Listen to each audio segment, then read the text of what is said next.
सुधांशु जी ने, जो professor Delhi university से थे, उन्होंने काफ़ी कुछ कवर किया है और जाते जाते एक लाइन बोल के गए, we should read between the line. जो रीड बिटवीन द लाइन है, मैं उन्हीं मुद्दों को टच करूंगा अपनी शिक्षा नीति। शिक्षा नीति का क्या मुद्दा है और इसके क्या मायने, इसका प्रभाव किस किस पे पड़ेगा। सबसे पहले पड़ेगा स्टूडेंट पर, हमारे बच्चों पर। उसके बाद पड़ेगा हमारे रोजगार पर, जो हमारे शिक्षक हैं उन पर। तीसरा असर पड़ने जा रहा है जो हमारे एंटरप्रेन्योर हैं, जो उद्योगपति हैं, जिनके इक्का दुक्का आज तक स्कूल भी हैं, उन पर। हम एक एक करके तीनों की बात करते हैं। सबसे पहले बच्चे, जैसे सामान जी ने बताया कि हमारे बच्चों को आंगनबाड़ी में पढ़ाया जाए। आंगनबाड़ी में कौन पढ़ाता है? एजुकेशन पॉलिसी के मुताबिक जिसकी एजुकेशन क्वालिफिकेशन 8वीं पास है, उसको सिर्फ 1 महीने का सर्टिफिकेट दिया जाएगा कि वो ट्रेनिंग चली। अगर वो इतनी बिजी हैं कि वो 1 महीने का फुल कोर्स नहीं कर सकते, तो वो ऑनलाइन भी ट्रेनिंग ले सकते और वो ट्रेनिंग लेकर के हमारे बच्चों को पढ़ाएंगे। अब आप देख सकते हैं कि हमारे बच्चों का भविष्य किनके हाथ में क्या। दूसरा, वो बोलते हैं कि एक मिड डे मील आया। मिड डे मील ने हमारा बहुत नुकसान किया। हमारे बच्चों के पढ़ने का वक्त छीन लिया, हमारे बच्चों को ऐसी जगह लाकर खड़ा कर दिया जहाँ पे फिर बोला जाता है कि ये ऊँच नीच जात को ये सब कुछ है। अभी बोला जा रहा है कि डाइट दी गई है कि बच्चों को ब्रेकफास्ट में 100 ग्राम ब्रेकफास्ट मिलेगा। वो 100 ग्राम ब्रेकफास्ट करने के लिए बच्चा 11 बजे में इंतजार करेगा। उसके बाद फिर लंच आएगा, फिर लंच का इंतजार करेगा। शिक्षा नीति गई भारत, शिक्षा गई भारत। तो हम लोगों को वहाँ पे विचार करने की बात। और आंगनबाड़ी वर्कर कौन है? आंगनबाड़ी वर्कर में कोई रिजर्वेशन नहीं है, हमारे टीचर नहीं है। वहाँ पे टीचर कोई और है और वही हमारे बच्चों को पढ़े। ये जाकर के असर करेगा हमारे बच्चों की शिक्षा। फिर आएगी हमारी हायर एजुकेशन। हायर एजुकेशन में क्या आएगा? हायर एजुकेशन में जो ये बोलते हैं कि प्रोफेशनल जो स्किल एक डेवलपमेंट का प्रोग्राम है, बच्चों को प्रोफेशनल ट्रेनिंग दी जाएगी। उनके आप यूपी का देखा है उदाहरण, वहाँ पे पारंपरिक रोजगार का एक स्कीम चली। जो हमारे बाप दादा जो काम करते आए हैं, हमको वही पढ़ाया जाएगा। एक कुम्हार का बेटा जो कि मिट्टी का बर्तन बनाता था, उसको मिट्टी का ही काम दिया जाएगा, बेटा तू ये सीखो, तो घर से सीखे है। दूसरा, मोची का बच्चा है तो वो मोची का ही काम करेगा। और ये स्वाभाविक है। जब टीचर उनके होंगे तो हमारे बच्चों को सिखाया भी वही जाएगा, बेटा तू ये जल्दी सीख जाएगा। तुम्हारे घर में तो काम होता है ना, मिट्टी के बर्तन बनाने का काम होता है, तेरे को कुछ तो आता है, तू ये भी सीखेगा तो तू जल्दी रोजगार पकड़ लेगा। वो अगली शिक्षा में जाएगा ही। हमारा ड्रॉप आउट आज के दिन बहुत ज़्यादा है।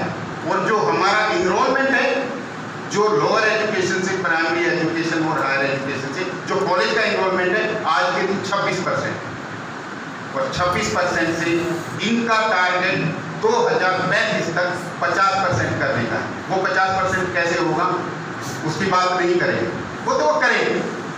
उसके लिए बजट कितना है? आज तक बजट शिक्षा का कभी 2% के पार नहीं गया और इनका टारगेट 6% देने का है।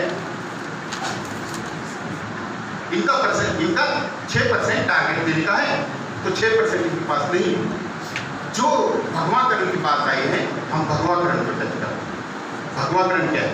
साफ तौर से पॉलिसी में लिखा हुआ है कि Sanskrit knowledge, establishment of Sanskrit knowledge से एंशिएंट इंडिया है उसको कोरिलेट किया जाएगा। जब एंशिएंट इंडिया की बात आती है तो मनुस्मृति, वेद, पुराण, स्मृति, ये सारी एक एक करके हमारे सामने आ जाए। जब डॉक्यूमेंटेड जो चीज हो गई, साफ तौर से लिख रहे हैं। बाणभट्ट की जो कादम्बरी है, उसमें जो 64 कलाएं हैं, उन 64 कलाओं को लागू किया जाए। 64 कलाएं कौन सी? साफ साफ लिखा हुआ कि जो संस्कृत के, जो हमारे पुराने संस्कृत के इस्टेब्लिशमेंट है, उनको कोरिलेट किया जाएगा। फिजियोलॉजी में भी मैथमेटिक्स कौन सा? वैदिक मैथमेटिक्स इसका सिखाया जाएगा। जब ये बात करते हैं कि हम बच्चों को जब शिक्षा देंगे तो उसमें एक्सपर्ट का इन्रोलमेंट होगा, जो लोकल एक्सपर्ट है उनको लिया जाएगा, वो कोई इन्रोलमेंट परमानेंट नहीं होगा। वो इन्रोलमेंट अगर योगा है तो योगा बाबा रामदेव जी के होंगे, अगर वेद है, वेद उच्चारण है तो इनके होंगे। और अगर हम उपनिषद को पढ़े, उपनिषद में साफ तौर से लिखा है कि स्नातक कौन है? स्नातक वो है जिसको उच्चारण पर अच्छे तरीके से, जब उच्चारण सीख लेगा, उच्चारण का मतलब जब मंत्र सही ढंग से सीख लेगा वो स्नातक है। उनका ग्रेजुएट तभी माना जाएगा जब उसने मंत्रोच्चारण में पारंगत हासिल कर लिया। तो ये है शिक्षा, उसमें साफ लिखा। वेब पोर्टल तैयार किए जाएंगे, वेब पोर्टल में जो पोएट्री बोलने वाले हैं, जो यहाँ के लोकल सिंगर हैं वो होंगे। लोकल सिंगर क्या होंगे? मंत्र ही आएंगे उसमें पोर्टल में, उसके अलावा कुछ आने वाला नहीं। ये महासचिव जी मेरे को थोड़ा सा इशारा करके कि थोड़ा जल्दी खत्म कर देना, तो हम इसको थोड़ा संक्षिप्त में बोल करके निकलते हैं। तो इन्होंने बोला है कि परंपरागत तरीके से इनको सिखाया जाएगा। तो वो जो एक टच दिया जा रहा है संस्कृत का, और हर स्कूल में हर विषय को संस्कृत के साथ जोड़ा जाएगा, और हर स्कूल में संस्कृत का टीचर मस्ट है। दूसरी लैंग्वेज का हो ना हो, लेकिन डॉक्यूमेंटेड है संस्कृत का टीचर उसमें परमानेंट रहेगा। तो जब ये बात करते हैं कि सारे इंस्टीट्यूशन मल्टी डिसिप्लिन हो जाएंगे, हर स्कूल में जो हायर एजुकेशन में आपको हर चीज़ सिखानी पड़ेगी, हर सब्जेक्ट लेना पड़ेगा, और हर सब्जेक्ट के साथ में संस्कृत ऐड हो जाएगी। और जब इतनी वैकेंसी आएंगी तो संस्कृत क्या होगी? संस्कृत के टीचर सबसे ज़्यादा। बनारस हिंदू यूनिवर्सिटी में मुस्लिम को संस्कृत पढ़ाने नहीं दिया, वो हमको याद रखना। आपकी शिक्षा नीति पूरे तरीके से लागू हो ना हो, वो तो 2050 तक का विजन है, लेकिन संस्कृत के टीचर अगले साल से रिक्रूट होने शुरू हो जाए। और रोजगार नीति बोल रही है कि वो कॉन्ट्रैक्ट पे आएंगे, और कॉन्ट्रैक्ट पे कौन आएगा उसमें कोई रिजर्वेशन की पॉलिसी नहीं है, वो हमारे रोजगार पे असर करेगा। तीसरा जो हम पकड़ने जा रहे हैं वो है हमारी औद्योगिक नीति। जो हमारे लोग हमारे स्कूल बनाए हुए बैठे हैं, उन पर हमारा कितना असर होगा। हर स्कूल को मल्टी डिसिप्लिन करना पड़ेगा। उसमें हमको एक स्टेज तक ही, एक इंस्टीट्यूशन स्टेज तक रहेगा। आप अगर फंडामेंटल पढ़ा रहे हैं तो फंडामेंटल ही पढ़ाएंगे, आप प्रिपरेटरी पढ़ा रहे हैं तो प्रिपरेटरी का अलग होगा। एक स्टेज रहेगी, ये 4 स्टेज, हायर रहेगी, फिर उससे हायर रहेगी। तो ये इस तरीके से, तो हमारे जो आज के दिन का है भी, उन पे दबाव डाला जाएगा कि आपके पास में संस्कृत टीचर है कि नहीं, आपके पास में सोशियोलॉजी के हैं कि नहीं, आपको हर सब्जेक्ट पढ़ाना पड़ेगा।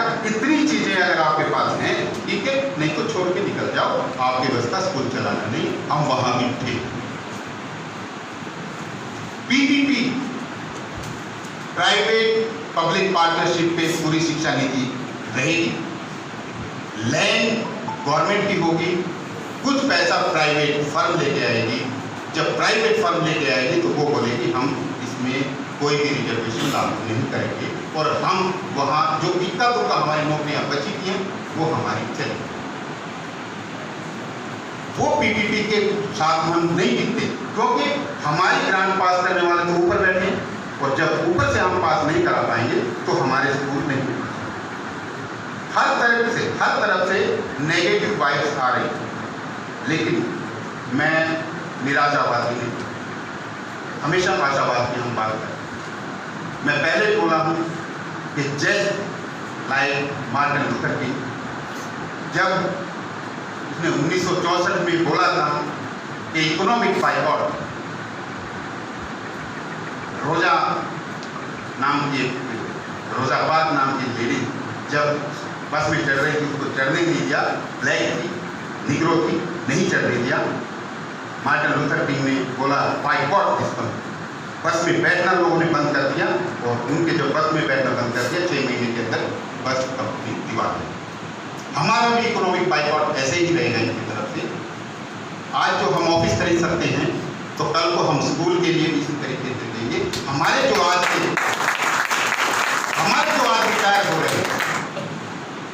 इन्वेस्टमेंट बैंकों में, इनके बैंकों में नहीं रहेगा, इनके पोस्ट ऑफिस में नहीं रहेगा।